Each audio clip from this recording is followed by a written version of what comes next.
بسم اللہ الرحمن الرحیم نحمد و نصلی علی رسول الکریم۔ محترم سامعین، آج کا جو وظیفہ اور عمل دعا بتائی جا رہی ہے، وہ عمل اور وظیفہ جو ہے پیارے نبی صلی اللہ علیہ وسلم نے بتایا ہے۔ فرمایا کہ اس عمل کو اس دعا کے پڑھنے سے فرمایا کہ انسان اللہ تعالیٰ کا شکر ادا کرنے والا بن جاتا ہے۔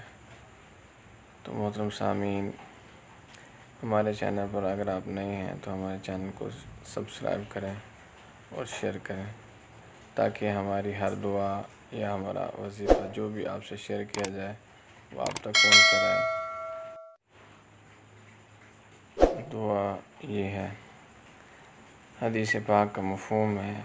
حضرت عبداللہ بن غنام رضی اللہ عنہ روایت کرتے ہیں کہ نبی اکرم صلی اللہ علیہ وسلم نے فرمایا، جس نے صبح یہ پڑھ لیا، اللہم ما اصبح بی من نعمت او بأحد من خلقک فمنک وحدک لا شریک لک فلک الحمد ولک الشکر۔ دوبارہ پڑھتے ہیں تاکہ سننے والوں کو یاد ہو جائے۔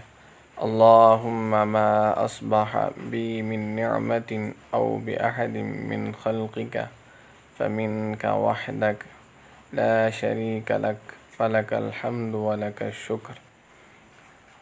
اللہم ما اصبح بی من نعمت او بأحد من خلقک فمنک وحدک لا شریک لک فلک الحمد ولک الشکر۔ اس دعا کا اہتمام کیجیے۔